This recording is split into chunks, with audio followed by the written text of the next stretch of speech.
I'm really pleased to be here. Thank you for inviting me. Welcome, everybody. As I mentioned before, my passion is how do you use your innate emotional intelligence? It's inside all of us. We just haven't all figured out how to pull it out. And it is your secret for success. It's that secret sauce that makes the difference between a successful project, especially when we're working with digital transformation, and when you have that alert on your dashboard, like we just saw in the video. And, when we talk about digital transformation, one of the reasons that it's so complex and it's multi-layered and we get all of those alerts on the dashboard is because digital transformation and change are synonymous. And it just gets messy and it's multi-layered and it gets very complex. And sometimes you get to plan for that change, and sometimes it just bops you upside the head. You didn't plan for it, it just happened. The pandemic just happened. And we had to figure out how to do things really fast.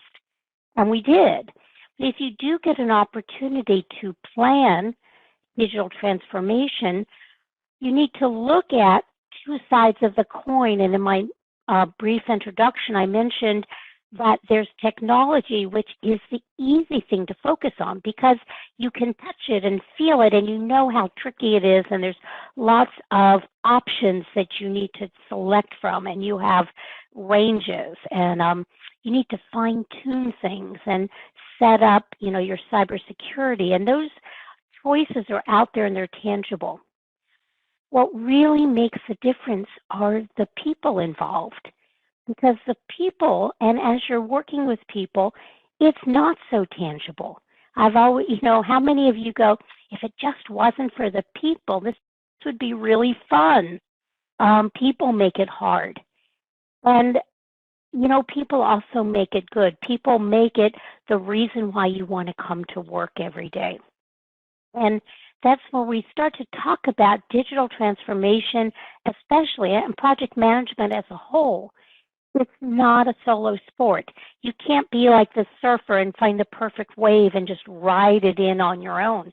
You've got stakeholders and customers and project team members and SMEs and your own management hierarchy. So there's just a lot of people involved, and that's what makes it fun. It makes every day a little bit different, but that's where emotional intelligence comes in, because it lets you figure out how to work with different people who have different perspectives, different roles, and you all have the same mission to come together. And that's where I think about emotional intelligence is a team sport. You are the coach of your project team. You are the mentor, and this is where you can use emotional intelligence. Daniel Goleman really brought business, the world's attention to the whole concept of emotional intelligence with his book that came out in the mid-90s. And what he said is that how we handle ourselves in our relationship is a predictor of our success and how well we're going to do our job. And just this week, I saw a summary of a Pew Research study, and it was looking at why people leave jobs. And there were three reasons. One was more money, one was professional development opportunities, and the last one was respect.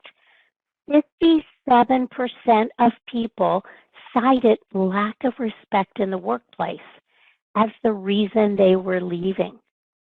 Think about that. On your project teams, and you can even say in chat, how often or how many of you are looking for the right person to fill a position? You can just say, I am in chat if you want to participate. Or if you've got more people and more resumes than you know what to do with, say no, I don't have a problem. But the key is if it's more money or if it's professional development, all of that takes time and money, right? Higher salaries, more money. Tuition, money. time also. But having respect, demonstrating, showing respect doesn't take a lot of time, and it costs absolutely nothing.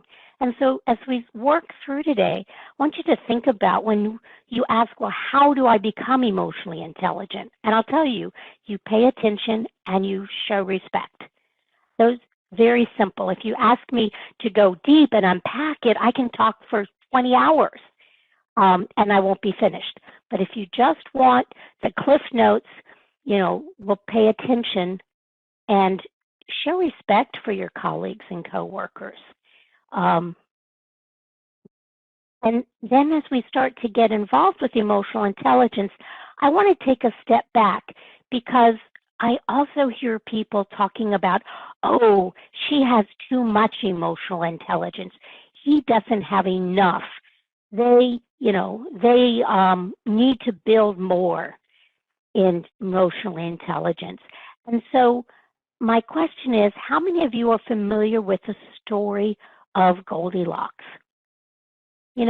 Today in our world, a little girl would not be allowed to wander in the woods and go into somebody's house unaccompanied. But Goldilocks did, and she got hungry. She was in the woods. She saw a little house. The bears had made their lunch and wasn't ready to eat it. And so she went in and she sat down and she tasted the first bowl, and it was too hot. And she went to the second bowl, and it was too cold. And finally, the third bowl was just right, and she ate it all up. See, in emotional intelligence, it's never too much. It's never too little. You are who you are. And one of the reasons I put this slide in is I was reading a Harvard Business Review, and one of the headlines in their article said they were talking about a case and were saying that the manager had too much emotional intelligence and they were going to fail at their job because they had too much. And when you read through the scenario, it turned out that the manager, as they were saying, was too empathetic. And what was really happening is their employees figured out that if they, were having a hard day, their manager would do their work for them. Well, they're no dummies. They kept making excuses and the manager kept doing their work. And so the consultant that came in said that the employees were taking advantage of the manager. And, empathy is only one piece. It's one piece out of 15 elements in the model that I use.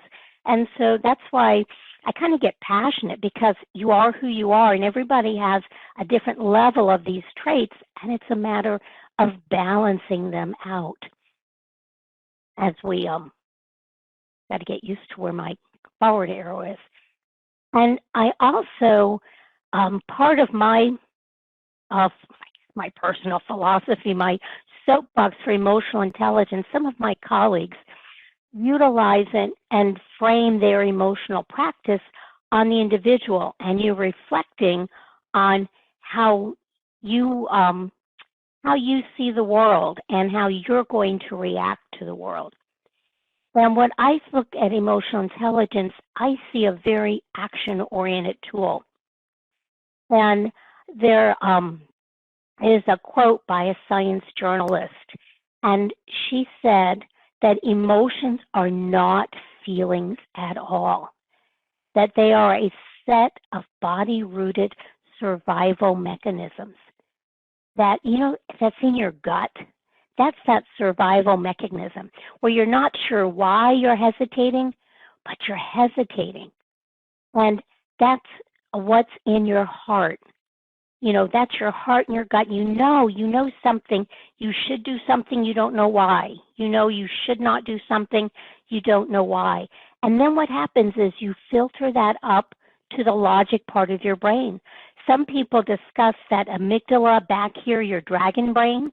And if you react before that, sensation, that your response, that immediate response to crisis, sometimes you've just got to wait, let it come forward to your frontal cortex where your logic is, And then you can go ahead and proactively determine what action you want to take.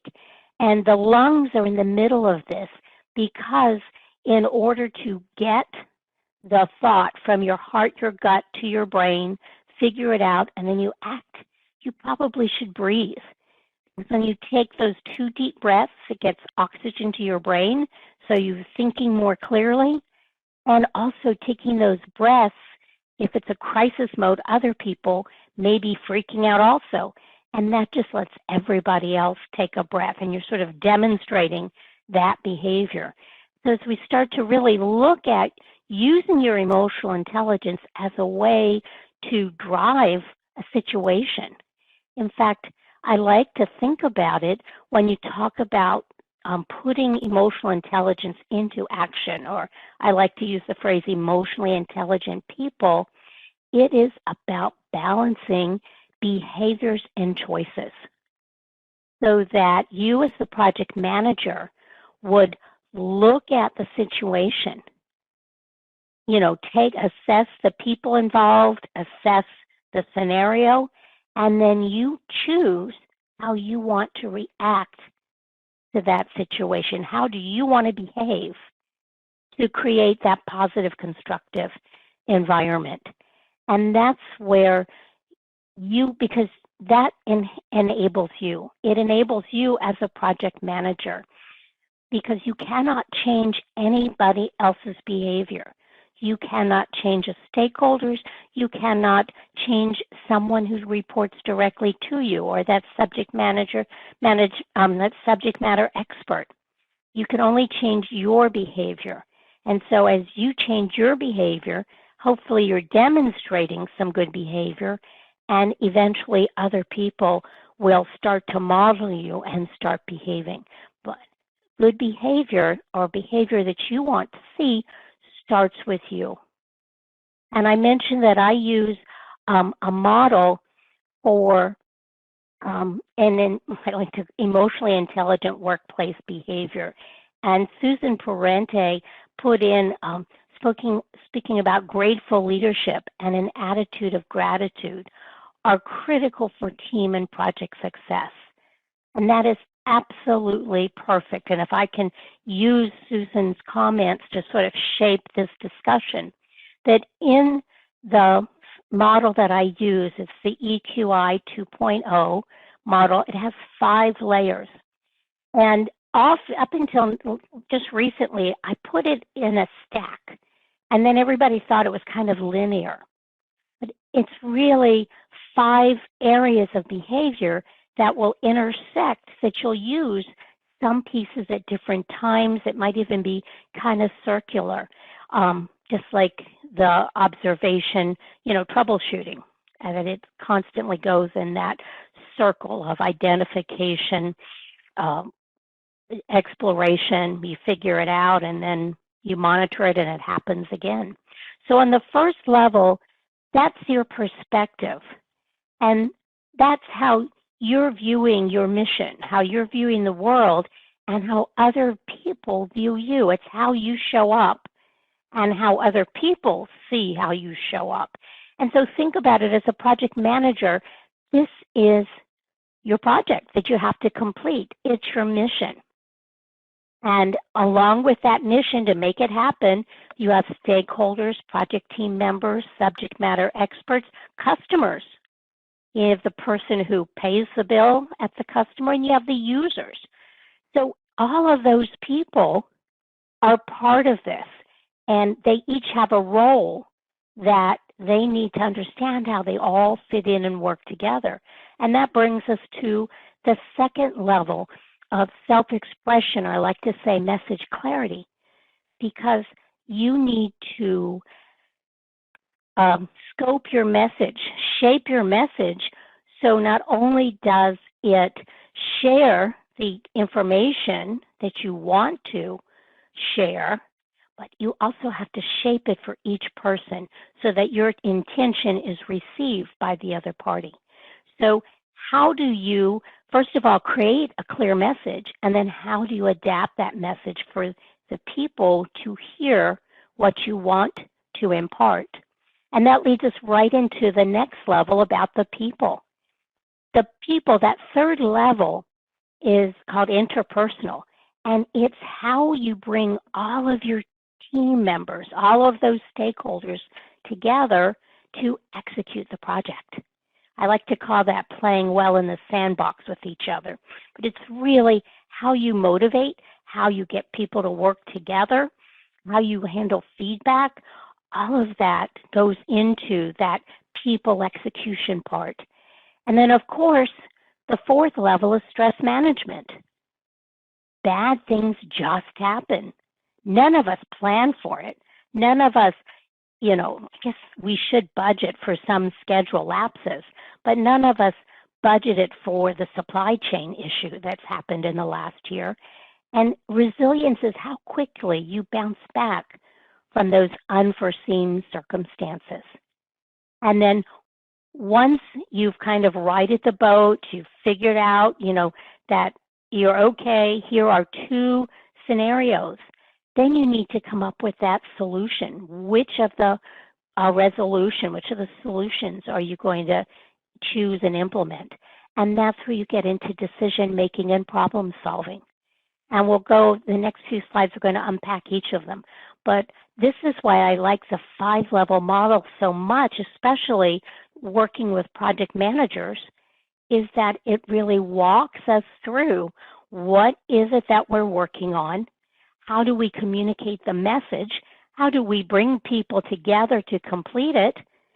Bad things are just going to happen, they're unforeseen, or how do we manage that risk and mitigate the outcomes?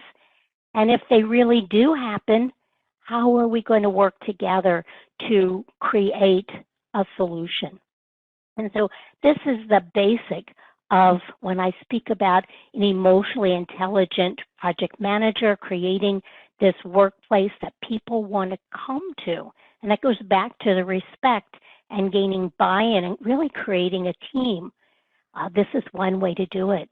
And so as we start to look at perspective, when we look at that first layer of perspective, it's also called self-perception. So when you're meeting someone for the very first time, and it might be a client, do you reshape their needs to reflect your strengths? Or do you seek to determine the strengths they bring to the situation? Are you only focusing on your strengths? Somebody once said, if the only tool you have is a hammer, every problem looks like a nail. And so you need to be really careful thinking about this perspective to make sure that you're listening to hear if the problem is a nail or maybe it's a bolt. And that's where you seek out to determine what that client needs. Or when you start to work with other project teams and you're bringing several groups together. I was, when I lived in DC until 3 years ago, and I spent a lot of time in the government subcontractor space. And very often, all of the contractors had to work together. And we couldn't be competitive and juggle. We were all working on the same project, different aspects of it.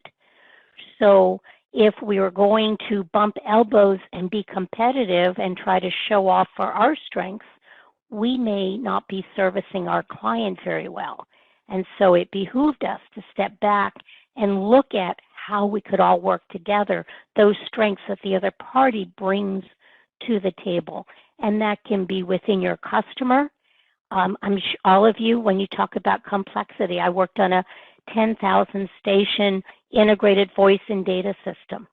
There were lots and lots of department people involved, and everybody had a different view and a different perspective, and sometimes they needed to work together and they didn't, and then we had to be the peacemakers to figure it out because everything had to work together. And so that's where this perspective comes in. If you have any questions or comments, please feel free to pop them into the chat. And then the next level when we talk about communications and message clarity, my question here is, do you listen for the real story? Or when you ask questions, or do you only hear what people want to tell you? How many of you, or when you need to share some news that may not be wonderful, how many of you kind of shape it and sort of tell as much as you think that person needs, but you're not lying, you're just not totally honest? Um, so as a project manager, are you really listening to your client, to your project team members? Are you listening? Are you asking probing questions to figure out what is the real problem? And this is where we talk about problem solving and communications really interlacing, and where all of this kind of comes together in a multi-level type of situation. When we're looking at message clarity, within this 5-level model, there are 3 subcategories, I like to call them traits, under each one. And within the communication, there are several traits, and one is independence. And that's about groupthink. If you're not familiar with groupthink, it's where somebody always goes along with the most popular opinion. Even though in their heart they know that it's wrong, they don't want to go against the crowd. Or you might be speaking with one group and they have a solution. You go, oh, that's a great idea. And then you go to the other group and they have a solution. You go, oh, I really like that idea. And it goes around and everybody thinks that you're going to take their idea because you told them it was a great idea. And then you come back and you probably announce, we're going to do it this way because that was the last group you spoke with. And then you have all these other people who are going in a different direction because you agreed with them at that point. So part of this independence is being able to have that balance of listening to collaborate and cooperate, but you also need to go back to problem solving and have those analytical skills where you can communicate that group A said one thing and group B brought up this point and group C had another point. So let's evaluate this and come up with the best decision. And it might even be an amalgamation of all of those. But that's where message clarity and communications come into play. And so wouldn't it be great if we could put a little pill, like an Excedrin underneath our pillow, and we'd wake up and we'd have all these people skills, like our headache would be gone?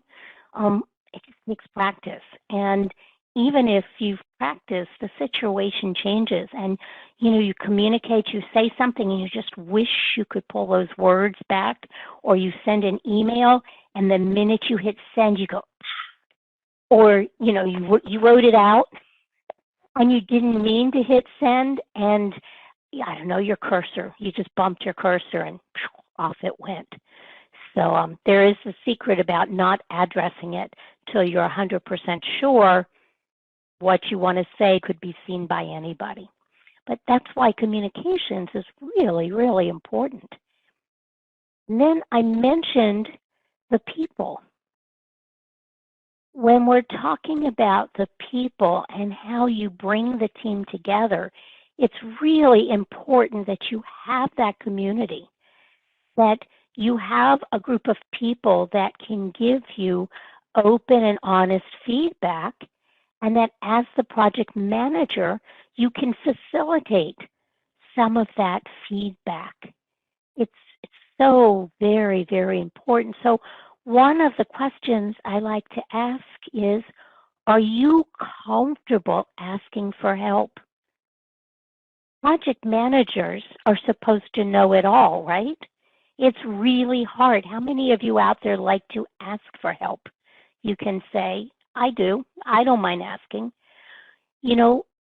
That's one of the reasons you're a project manager, is that you've got all these people on your team that perform certain functions very, very well.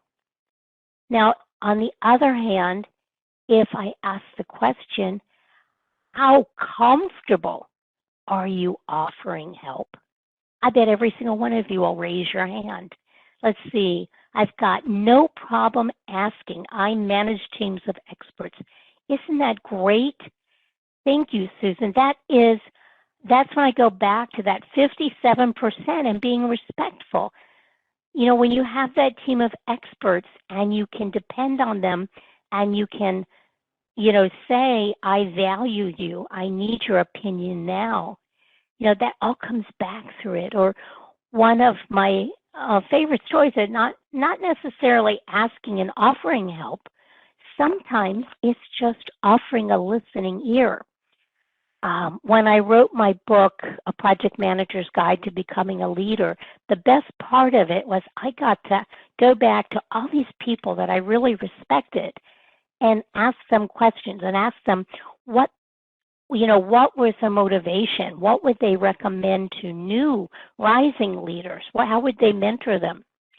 And a good friend of mine told me a story. She was a salesperson for a global printer company. And she had her, you know, the local office manager check changed every year, whether you needed it or not. And this one was not a good communicator. The manager locked themselves in their office, only came out to yell at people and ask why they hadn't made their quota. And what she told me was, besides she needed the income to stay, she knew that that office manager would be leaving. The regional manager came in every 4 to 6 weeks. And when that regional manager came in, he had his coffee and he would stop at the receptionist's desk and ask her how her family was. He saw pictures of her children. Maybe one of them was in a little league outfit. He'd ask about the game. And it wasn't a lot. It was maybe 2 minutes. And then he'd wish her a good morning and start to head back to the conference room. And as he headed back, he kind of wove through the cubicles. There may be 10 or 12 people. And he stopped and he talked with each person for 1 or 2 minutes. Fabulous. And at the end of the day, at the end of that 15 to 20 minutes, drinking coffee, getting involved with the day, he had made each person feel valued. He had focused their attention 1 to 2 minutes, didn't take anybody off their schedule, and then he'd go in the conference room, close his doors, and do whatever regional sales managers needed to do. But it didn't take a lot of time, and that regional VP made the people feel valuable. And so when you ask for help, just like delegating, you're making people feel valuable. And you can, it's really a two-way street. How many of you are comfortable delegating? You know, I think when you get promoted into that project management position and you feel the weight, I mean, it's if the project is successful, it's on our shoulders. And often it's because we're really expert in our technical field. And so of course you can do it better, faster, quicker. And you don't necessarily want to give it up because that makes you feel good, and trying to learn all the people functions of project management is just a little bit scary. So again, that's building trust. Trust is huge. And when you have respect, then trust comes from that. So if you're comfortable asking for help, that's like delegating to people. And not only are you helping your team develop professionally, remember that was the second reason why people leave, you're also building your professional development. Because one, your state of mind, you'll be able to take a day off if there are people who can cover for you. And your professional development is if you're the only person that can do a job, how in the heck can you get promoted? Because there's nobody to backfill you. So helping people, training people, making a diverse team that can sub in for each other, is going to really help you in your career because they'll see that you know how to mentor, you know how to train, you know how to develop, you're a great communicator, a fabulous problem solver, you're collaborating, creating cooperation, and you will get promoted because one of your people are ready to go into your place. So as you're working with people, not only are you helping people, but they're also going to give that back in loyalty and respect and do a really fabulous job. So when you're thinking about people, it's important to think about building that respect, building that trust, and a lot of that comes from help and feedback. And that gets right into conflict resolution. How many of you hate conflict? Is it because you don't want somebody to cry? You don't want somebody to yell back at you? I know a couple of people don't like to go into a feedback session about a project because they only deal with the surface things. And you don't deal with what's really the problem or really the challenge. Everybody wants to just get in and get out. And that's where meetings come in, and especially in our remote world, when you're working with people, there are going to be meetings, but why don't you make them shorter, have fewer people, and have only the people who have something to do with that real issue in that shorter, smaller meeting. So that's a whole other topic that we can speak about at another time. But really, when you're looking at this, it's so important. The people, there's a reason it's in that middle of those 5 phases, and it's the respect that they can start to realize how they belong to a project. They'll recognize their relationship with you, how they would work with other project teams, that communicating back and forth, asking for help, being able to have trust to say, what is the real issue? I didn't know it. I blew it. Can I talk to you about it? I've got a plan to fix it. And then that leads us right into the next area of resilience or stress management. And this is really key. How do you react when things don't go as planned? Do you fly off the handle? Do you curl up in a ball in the corner? And what's even more important is, how does your team react when things don't go as planned? Because when bad things happen, crisis hits, everybody looks to the leader, to the project manager, to see how they should be behaving. And that is tough on you because you're freaking out and everybody's looking at you, so you don't want to freak out. And then you're trying to calm them all down, and each person's reacting differently to stress. And so you have to figure out how they're reacting, how you can calm them down, how you can resolve the problem, how you can calm down. So that's a lot to juggle. So when we speak about resilience, it's not, I don't mean to minimize, because I think breathing is the best thing you need to do. Those 2 deep breaths that get oxygen to your brain and gives everybody a chance to think more logically, to, sort of calm down that dragon brain and get it back up here to the front. So people do react differently, and I think that's one of the key points about handling stress. This is great. Susan, thank you. She said that she knows that we'll get through this. That's very, very resilient. That's what she's showing her project team. And inside she's going, oh no, what do I do now? And that's so common. That's like all of us. And I'm sure many of you are experienced project managers. When I used to train project managers, the key is we're all making it up as we go along. That is the deepest, darkest secret we don't want to admit as project managers. And so that's where we take that deep breath and we try to ask the right questions, because maybe people on our team might have the answer. And so there's that interesting balance. And it's really a good thing when people don't react the same way when there's stress. A great story. I had was working with a project, a PMP certificate curriculum, and there were 5 core courses and 1 elective.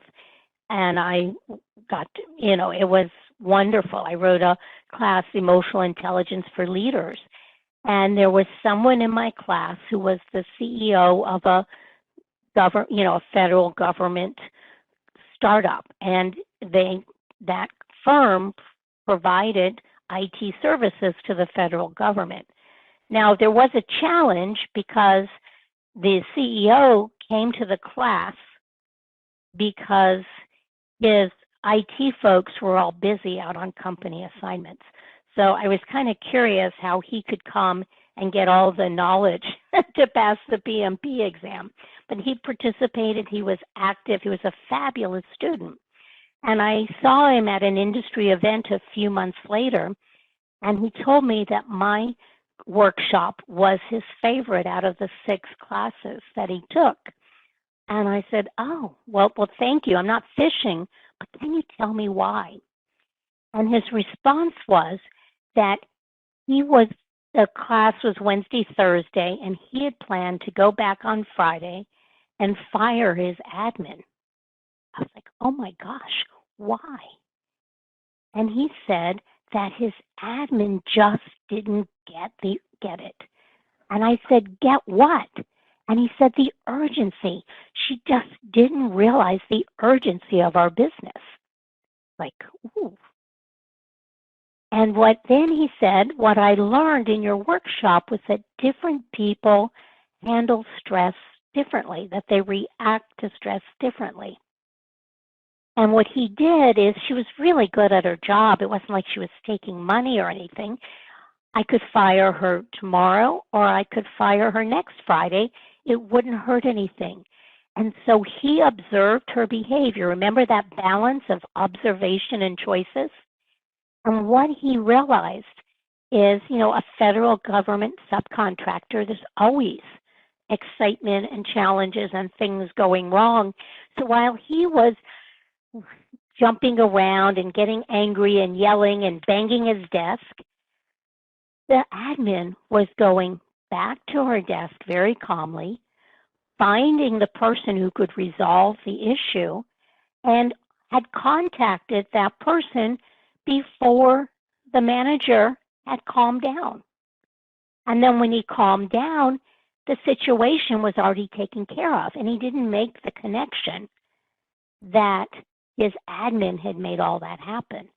And when he realized what she was doing and the value that she brought, because she wasn't getting excited, that she handled stress differently, instead of firing her, he gave her a raise. Is that fabulous? Is that just a fabulous story? Because he'd never taken the time to recognize her motivation. He never had not taken the time to see how all of his staff worked together and to pay attention to what was each person's strengths. That goes back to the people level we were just speaking about, is recognizing where everybody is strong and maybe even pairing them up. So somebody may love to speak extemporaneously, but if you give them a report to write or they have to communicate via an email, they're all thumbs. So if you find someone who is a great writer and they write the best emails, what happens if you put those 2 people together? And in a crisis situation, they'd be able to create and craft a message to communicate very clearly what needs to happen and be able to verbally and, via, written emails and reports to communicate that message out. And so that's really important to know, because stress happens, bad things happen all the time. How do you react, and how does your team react? And then we get to the solutions. In the vernacular of that 5-level model, this model is called decision making. And so the question to ask here is, excuse me, how do you handle difficult conversations? Do you think before you speak? Do you feel an urge to answer immediately? Are you comfortable kind of reflecting for a moment, saying, that's really an excellent comment. Can we maybe bring this, take a few minutes to think about it, or let's get together this afternoon? And the question then is, when it's this difficult situation, are you the hero? Do you step in and make decisions for people? Or do you make decisions with them? That goes back to the whole concept of allowing people to, I don't want to say make mistakes, because I hate that word fail forward, but you have people to go through that analytical process, and then you can ask questions to guide them so people can really learn from some of these challenges, some of these difficult situations. I mentioned when I was right out of college, I was cute as a button, and I went to work for AT&T, and I had 2 managers that were very paternal, and if I didn't understand something or I had a technical issue, they didn't take the time to help educate me. They just fixed it and did it for me. Life was good. I didn't know that I should have been upset. They just fixed it. So then my 3rd manager was a wonderful woman named Margaret, and I didn't know her very well, and just getting to know her, and I went to her with a challenge, and I expected her to do what my other 2 managers had done and fix it. And she looked at me and she said, "Susan, this is your problem, not my problem. Why don't you go look at some alternatives and bring them back, and I'll discuss them with you." Now, granted, it wasn't an urgent crisis moment. You're not going to behave the same way. But, when a decision needs to be made, and provided it's not a crisis, if you're in the middle of the battlefield, and I know a lot of projects have those crisis battlefield moments where you have to be the type A leader and make a decision. But if you're not in that moment, do you need to make every decision? Or is that where you help people come along and mentor and guide them so they make the decision? And when they make the decision, they become accountable. They can't blame you. Oh my gosh, don't you hate that? How many of you have said, "Oh, not my fault. My manager, the project manager, said to do it that way"?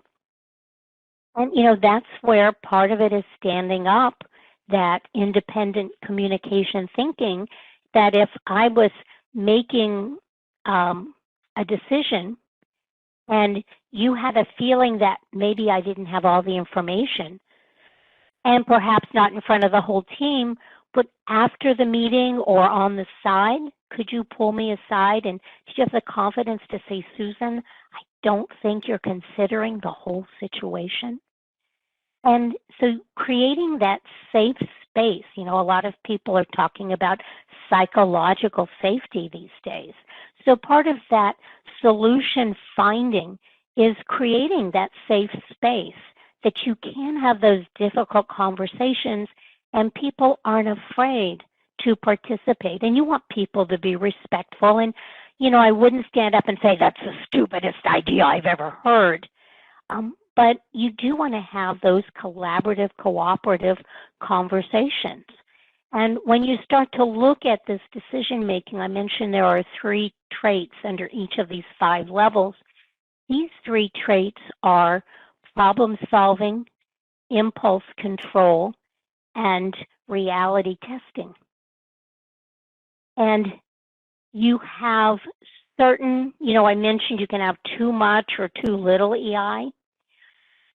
Well, what happens is when you say you are who you are, sometimes having too much impulse control is a problem.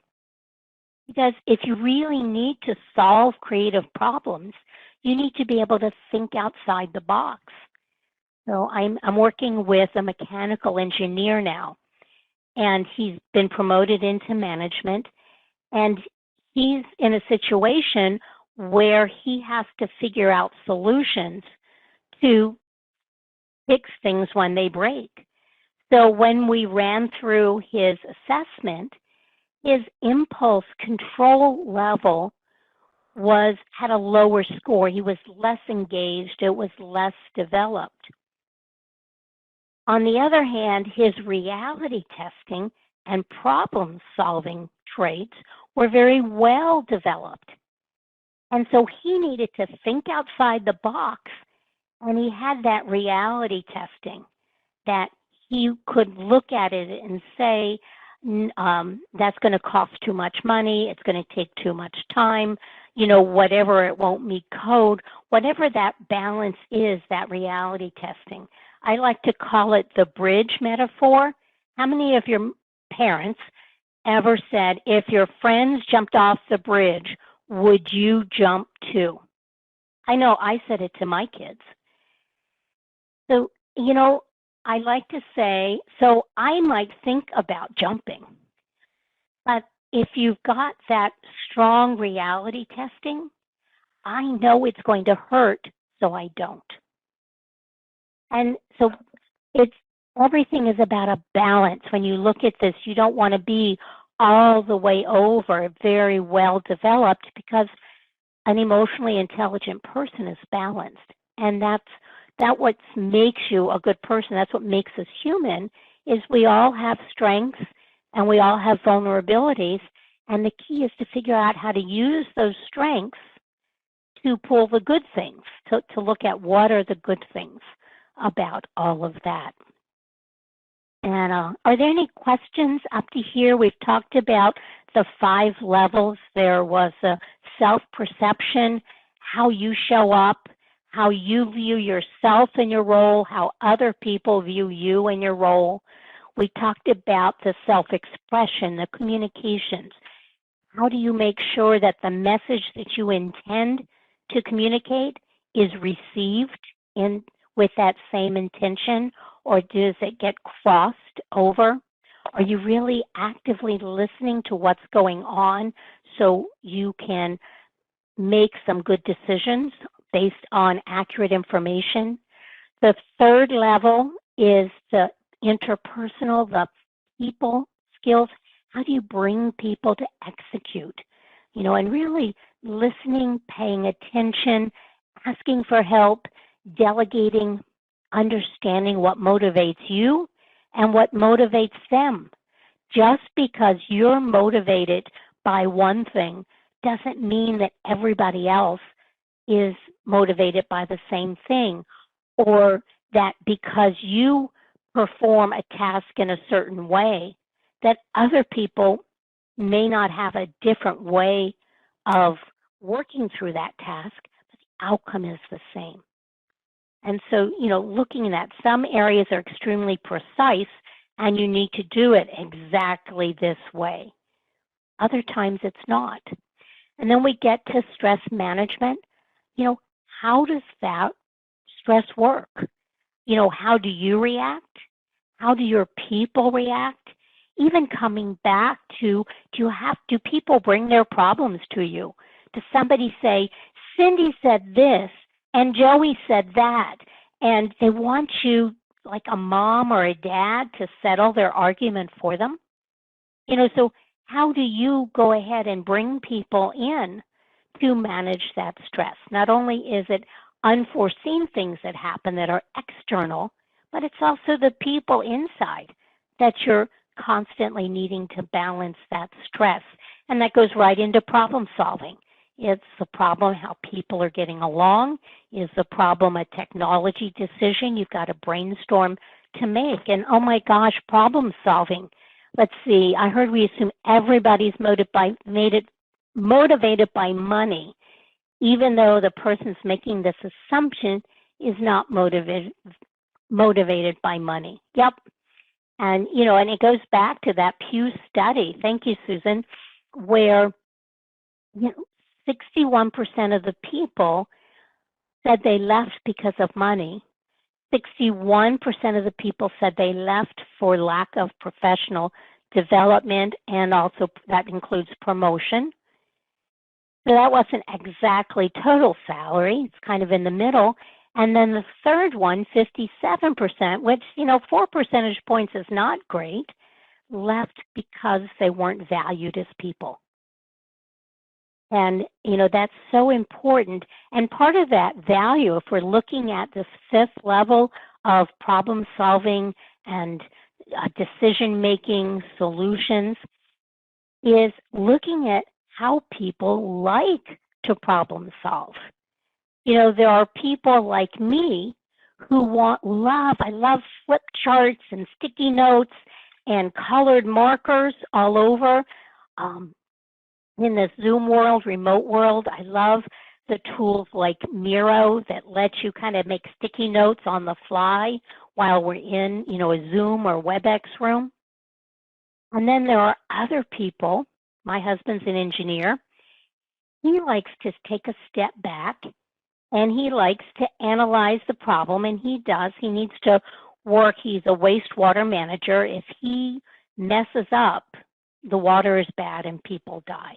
So he wants to be a little bit careful, and he likes to step back, think about it, be thoughtful, and then come back and have everybody else talk about the solutions they've been thinking about, and maybe between them they have 4 or 5 common, and they can analyze those 4.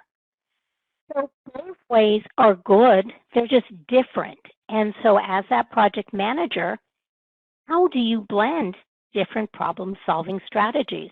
And it may come back to the type of decision, the type of problem you're resolving.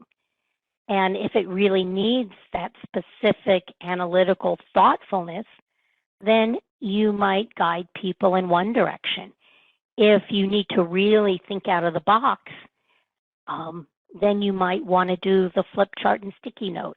So again, it's realizing just like people handle stress differently, people like to analyze and problem solve differently.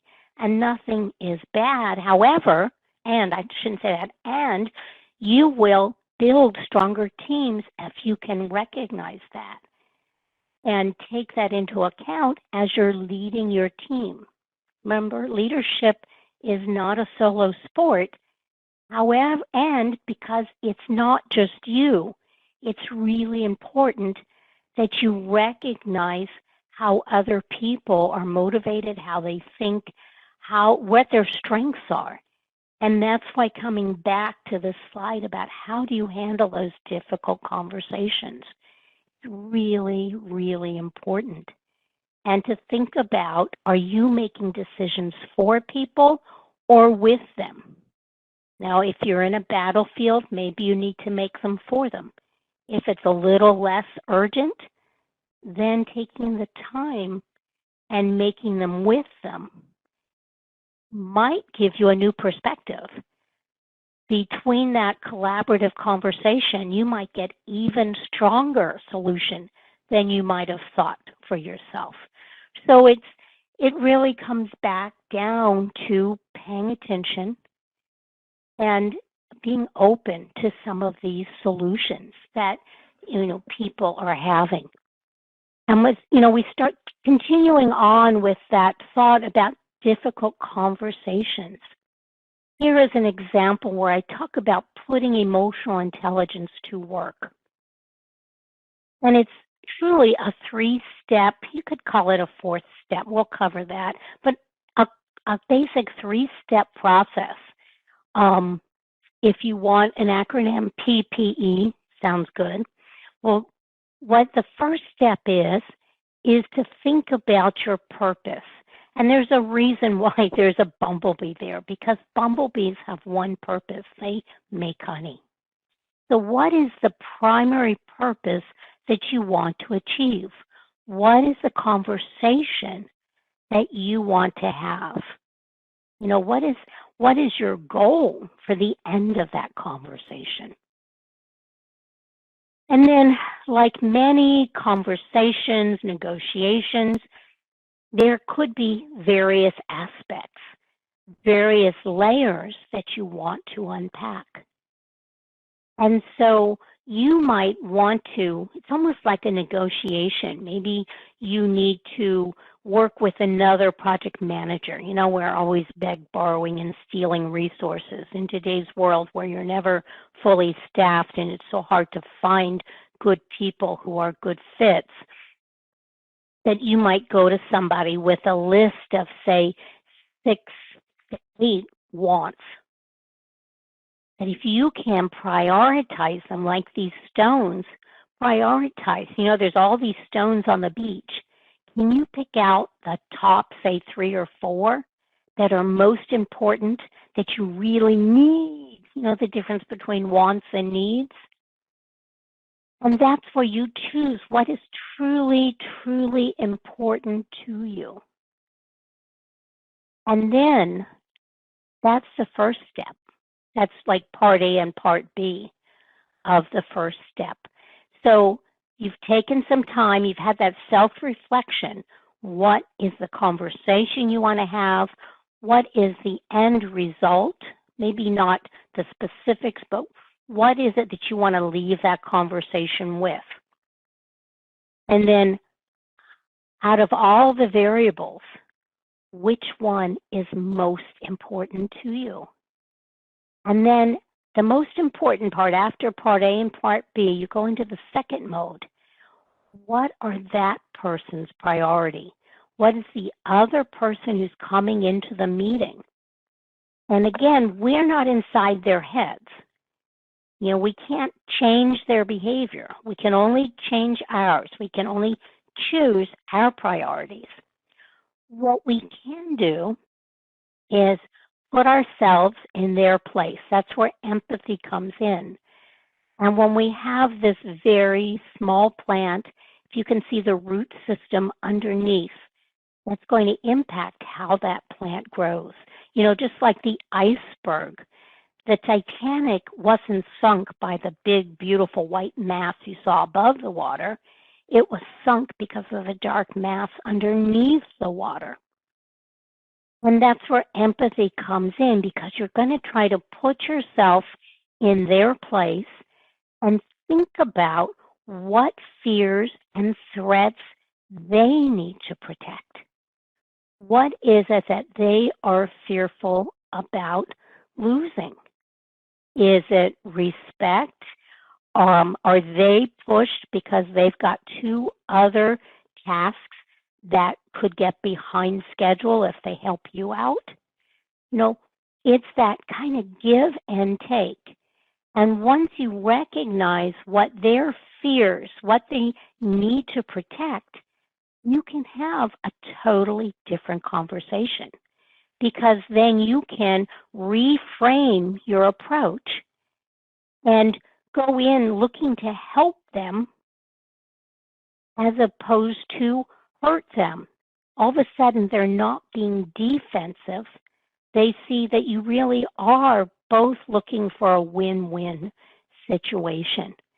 You know, I mentioned I worked with a global software company, and the software for this one division was headquartered in the Netherlands. And I was in charge of the global training organization, and I had 4 people who were trainers on my staff, 2 of which were supposed to write the beta courseware for when the software was completed.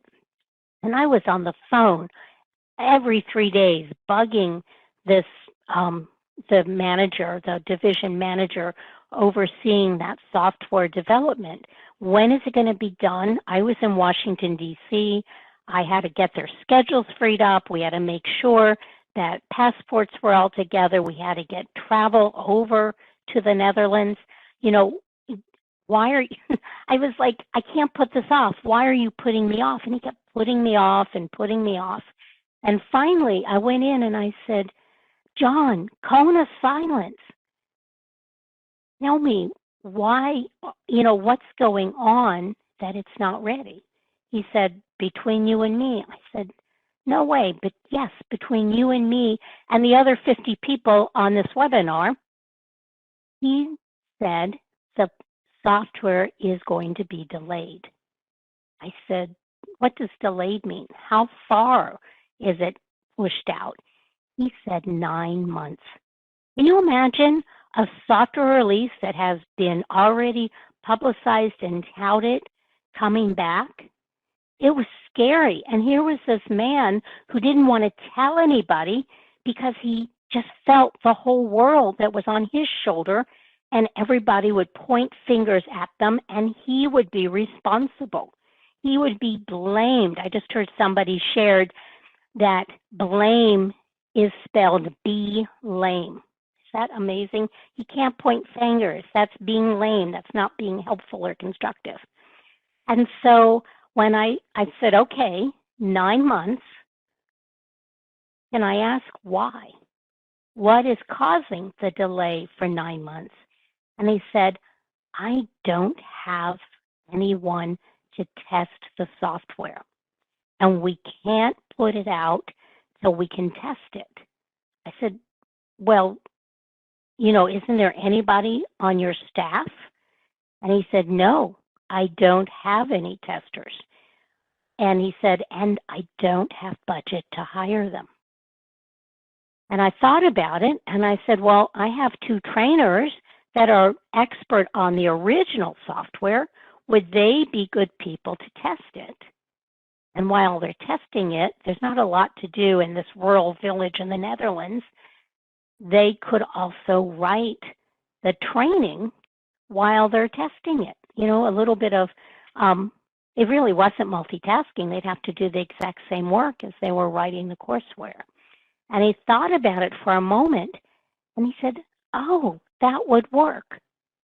And then I said, well, I have the people, but I do not have any travel budget.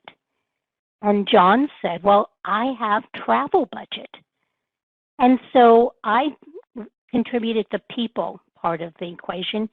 He contributed the travel. And when all was said and done and everything settled out, the software is released 1 week after the original date, which I think is on time. But it only happened because we shared what our challenges were, and working together, we were able to share those challenges. And that's what's really important, to go back and, look at what it is. We did have a common goal.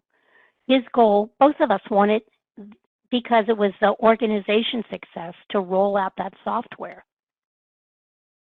I had my priority was being able to schedule my people, and my metric was getting the training, the deliverables out. His metric was getting the software out. And we were really interdependent on each other because he couldn't release the software till he had the training. So working together and figuring out where the gaps were, we were able to resolve the situation. Yep. And, again, we have it's common for PMs to not share about schedule delays. That's right. If you don't escalate it, that's a risk.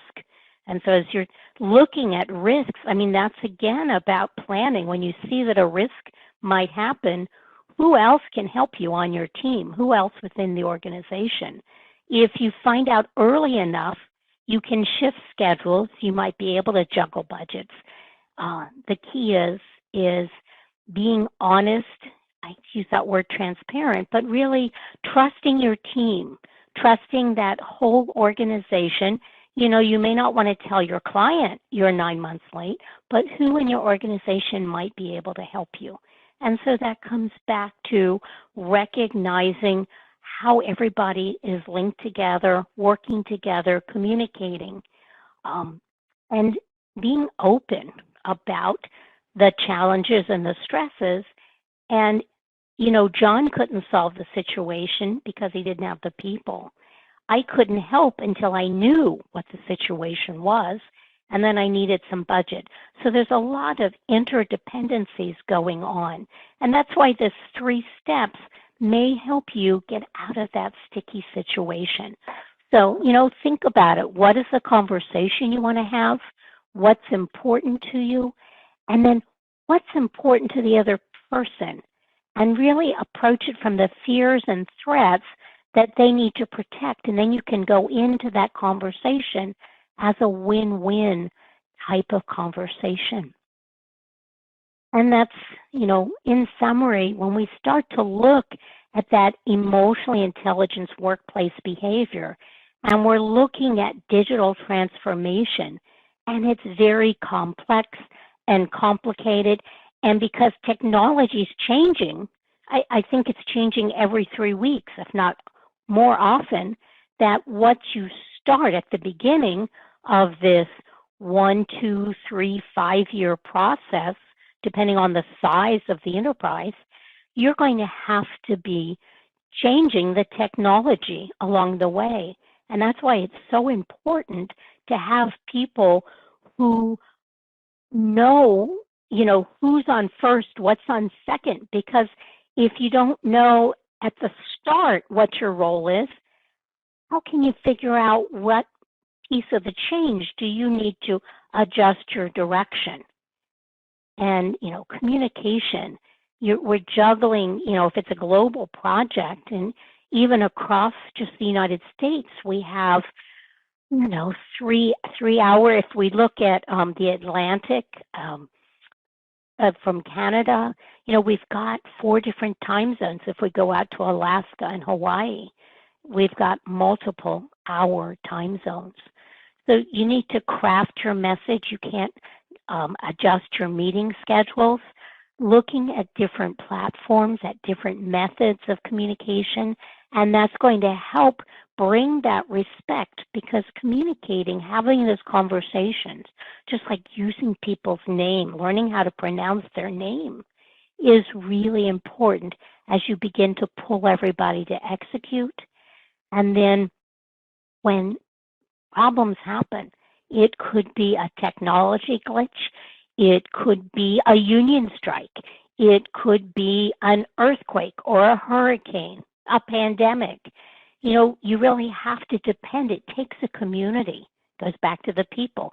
You need to have people that you trust that will give direct and kind feedback, be honest and respectful. And then once you have all those pieces, then you can really resolve the issue, because you know where you want to go. You have the communication channel set up for two-way communications. You've got people that are trained, that you trust, that are on board and have bought into the solution. You're able to all work together to, try to set up several ways to get out of that stressful situation. And then you've already set up how to resolve that problem. And so that's when we talk about, or when I say my soapbox is, when you get involved with complex projects, multi-layered, multi-leveled projects, looking at the people and taking it really from a people perspective, that's what emotional intelligence is about. It's not just about you. It's about how you can adapt the situation, how you can model the behavior that you're hoping other people will recognize and also model, so that, it starts with you and using your leadership skills, your project management skills, your people skills that we develop. We're constantly developing because people are constantly changing, just as people. And, we're still managing all the challenges with changing technology. And so this is, if I hope that you've gained something, that I haven't gone too fast. And if you want to say, okay, Susan, you've gone really fast. What's my takeaway? Takeaway is to look at first steps. What can you do? It is 12:15 East Coast time. What can you do? You're going to get back from your lunch break. What is the first thing that you can do? And that first step is to pay attention. Just like that CEO at the federal contractor startup company, go back and watch. Don't talk, just watch. You know, many of our parents said you have 2 ears and 1 mouth. You should listen twice as much as you speak. So pay attention, communicate, really listen, ask probing questions. And when people ask questions, answer them as truthfully and honestly as possible. And saying, I don't know, is not a sign of weakness.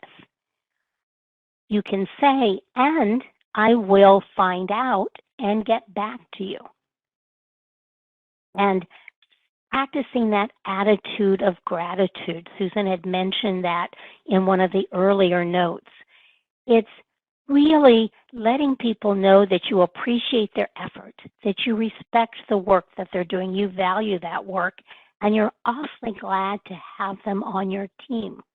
Thank you is another step in the process. It doesn't cost you anything.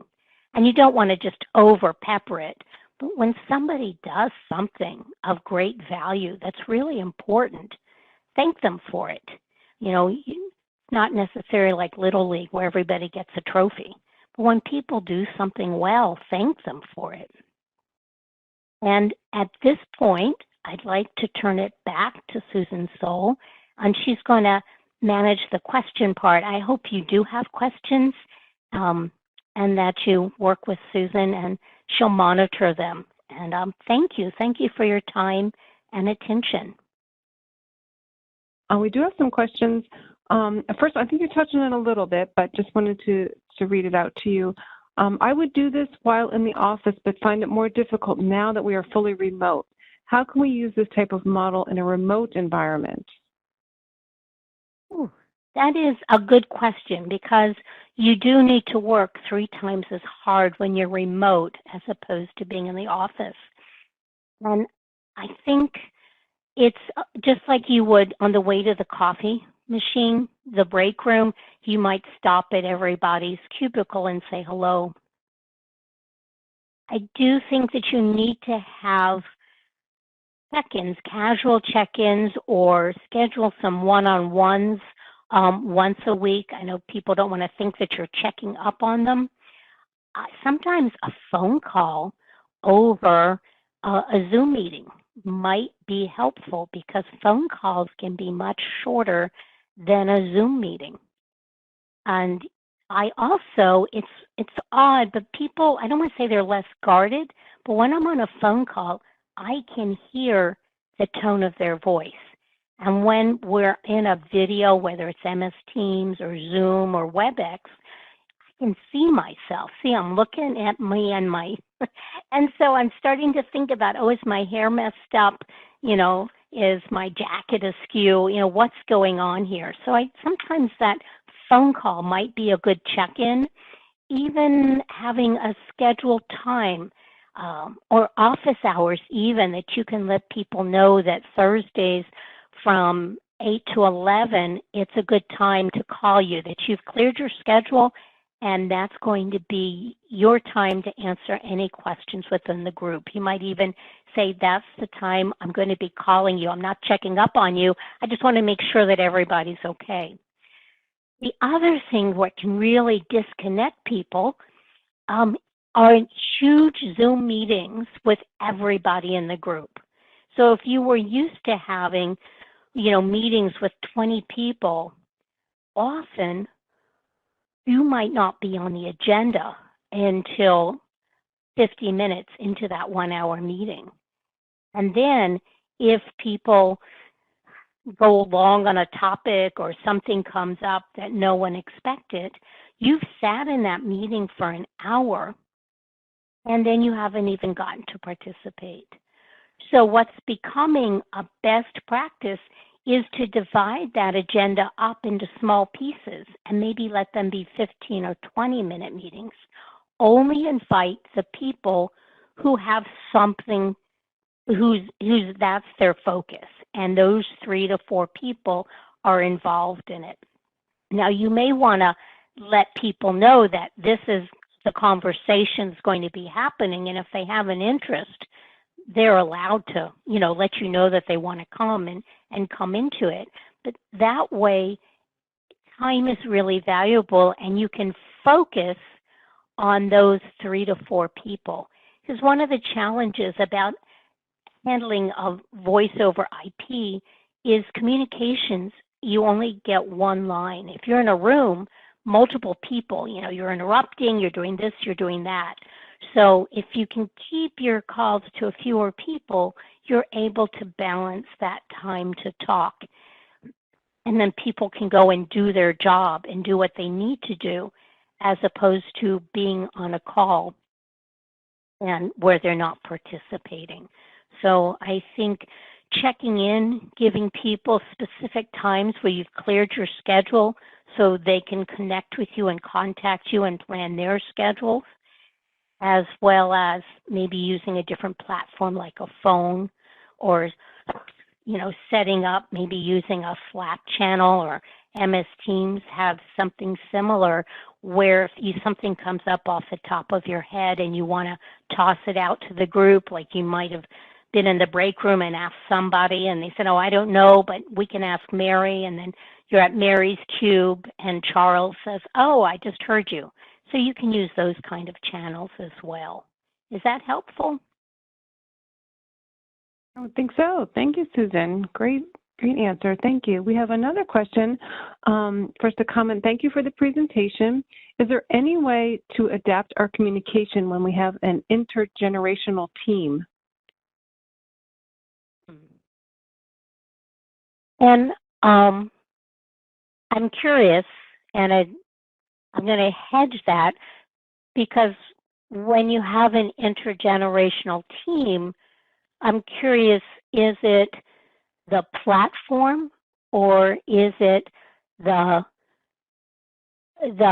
human communication aspect that you have different jargons, different viewpoints? But right.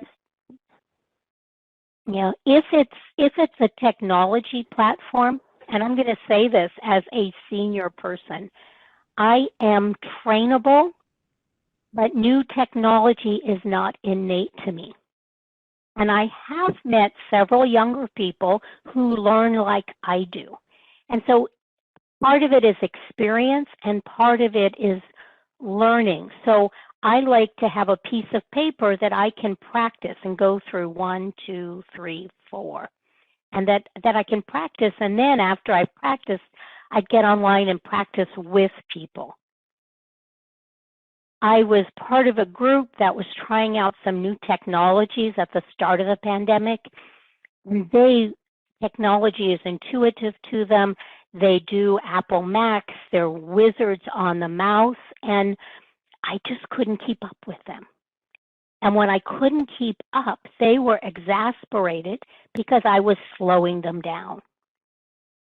And several of those people that were really great were my age or older.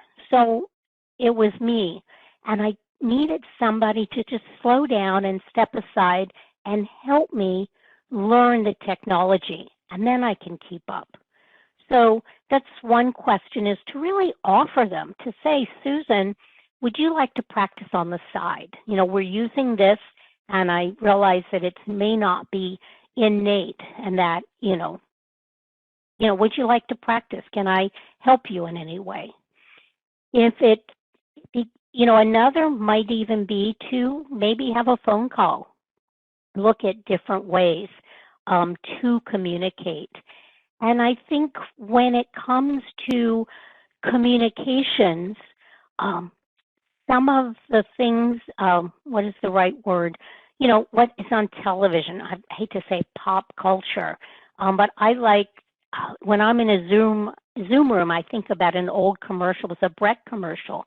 And it was, you tell 2 friends about it. They tell 2 friends who tell 2 friends. And all of a sudden, it's like a Zoom with 50 people, on the television. And what that really was about references and doing great work. And it's a great product. And so you start to share that information around. And unless I really explain it, it falls flat because I won't tell you how old that commercial was or how long ago. So just like now, there's certain cultural icons that I'm not familiar with, and they fall flat to me. So that's that can be difficult. On the other hand, if you create a safe space where I might be able to pull somebody aside and say, can you explain that to me? So, part of it is opening those communication channels so that if I talk about a Gibbs flap, some of you may know what it is, and some of you might go, Gibbs. It's an NCIS reference, and I always say virtual, but he was somebody that when somebody on his team said something stupid, I'd say it's a virtual Gibbs flap because they weren't thinking.